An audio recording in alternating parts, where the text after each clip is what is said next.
सीरत अल-नबी। उन्वान मां नबुवत तुलू हुआ। हज़रत इब्न अब्बास रज़ी अल्लाह अन्हु कहते हैं कि हुजूर नबी करीम सल्लल्लाहु अलैहि वसल्लम इस दुनिया में तशरीफ़ लाए तो आपकी आनविल नाल कट्टी हुई थी। आनविल नाल को बच्चे पैदा होने के बाद दाया काटती है। अब खतना शदा पैदा हुए अब्दुल मुत्तलिब ये देखकर बेहद हैरान हुए और खुश भी। वो कहा करते थे, मेरा बेटा निराली शान का होगा। अलादाया आपकी पैदाइश से पहले मकुआ के लोग खुश्क साली और कहत का शिकार थे, लेकिन जूं ही आपके दुनिया में तशरीफ़ लाने का वक्त करीब आया बारिशें शुरू हो गईं। खुश्क साली दूर हो गई, दरख्त हरे भरे हो गए और फलों से लिद गए, ज़मीन पर सब्ज़ा ही सब्ज़ा नजर आने लगा। पैदाइश के वक्त आप अपने हाथों पर झुके हुए थे, सर आसमान की तरफ था। एक रवायत के अल्फाज ये हैं कि घुटनों के बिल झुके हुए थे, मतलब ये कि सजदे की सी हालत में थे। तबकात आपकी मुट्ठी बंद थी और शहादत की उंगली उठी हुई थी, जैसा कि हम नमाज में उठाते हैं। हुजूर अनवर सल्लल्लाहु अलैहि वसल्लम फरमाते हैं, जब मेरी वालिदा ने मुझे जन्म दिया तो उनसे एक नूर निकला, इस नूर से शाम के महलात जगमगा उठे। तबकात अब सल्लल्लाहु अलैहि वसल्लम की वालिदा सैयदा आमना फरमाती है, मुहम्मद सल्लल्लाहु अलैहि वसल्लम की पैदाइश के वक्त जाहिर होने वाले नूर की रोशनी में मुझे बसरी में चलने वाले ऊँटों की गर्दनें तक नजर आए।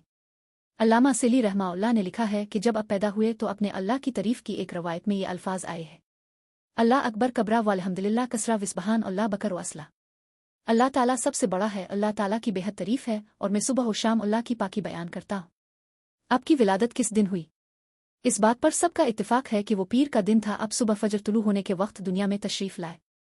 तारीख पैदाइश के सिलसिले में बहुत से कौल हैं। एक रवायत के मुताबिक 12 रबी उल अव्वल को पैदा हुए, एक रवायत 8 रबी उल अव्वल की है, एक रवायत 2 रबी उल अव्वल को पैदा हुए। इस सिलसिले में और भी बहुत सी रवायात हैं। ज्यादातर मौरिखीन का ख्याल है कि आप 8 रबी उल अव्वल को पैदा हुए। तकवीम के तरीका के हिसाब से जब तारीख निकाली गई तो 9 रबी उल अव्वल निकली। मतलब ये कि इस बारे में बिल्कुल इस बात किसी को मालूम नहीं। इस पर सबका इत्तिफाक है कि महीना रबी उल अव्वल का था और दिन पीर का। ये भी कहा जाता है कि आपको पीर के दिन ही नबुवत मिली, पीर के रोज ही अपने मदीना मुनव्वरा की तरफ हिजरत फरमाई और पीर के रोज ही आपकी वफात हुई।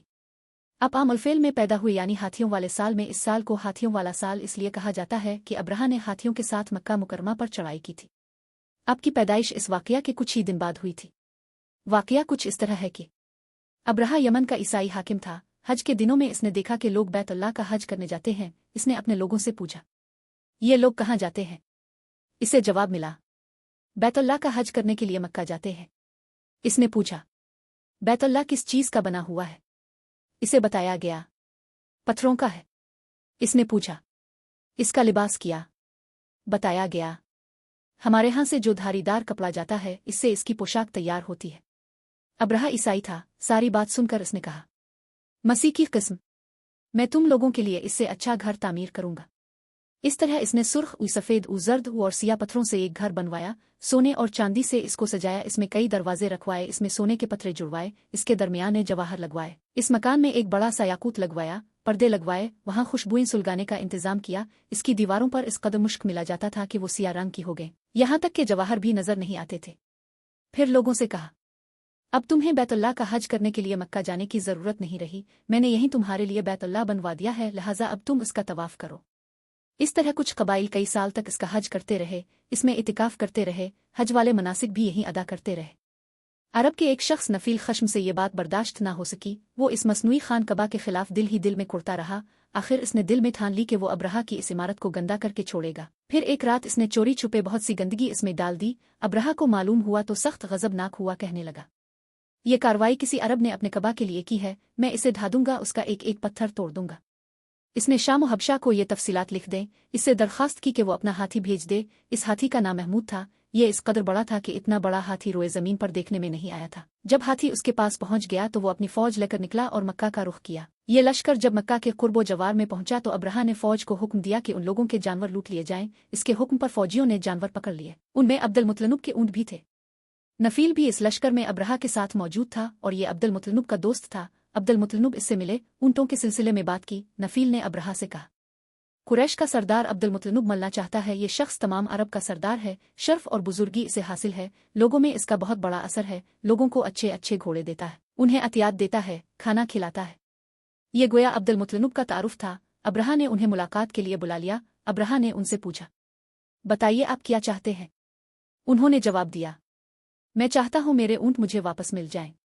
उनकी बात सुनकर अब्राहा बहुत हैरान हुआ। इसने कहा, मुझे तो बताया गया था कि आप अरब के सरदार हैं, बहुत अंजुत और बुजुर्गी के मालिक हैं, लेकिन लगता है मुझसे गलत बयानी की गई है। क्योंकि मेरा ख्याल था आप मुझसे बैतुल्लाह के बारे में बात करेंगे जिसको मैं गिराने आया हूँ और जिसके साथ अब सब की अंजुत वाबस्ता है, लेकिन आपने तो सिरे से इसकी बात ही नहीं की और अपने ऊँटों का रोना लेकर बैठ गए। ये क्या बात हुई?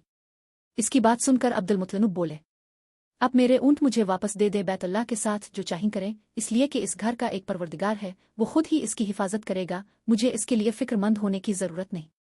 उनकी बात सुनकर अब्राहा ने हुक्म दिया, उनके ऊँट वापस दे दिए जाएं। जब उन्हें उनके ऊँट वापस मिल गए तो उन्होंने उनके समों पर चमड़े चढ़ा दिए, उन पर निशान लगा दिए, उन्हें कुर्बानी के लिए वक्फ करके हरम में छोड़ दिया ताकि फिर कोई उन्हें पकड़ ले तो हरम का परवरदिगार इस पर गजबनाक हो। फिर अब्दुल मुत्तलिब हनिरा पहाड़ पर चढ़ गए, उनके साथ उनके कुछ दोस्त थे। उन्होंने अल्लाह से दरखास्त की, ए अल्लाह, इंसान अपने सामान की हिफाजत करता है तो अपने सामान की हिफाजत कर।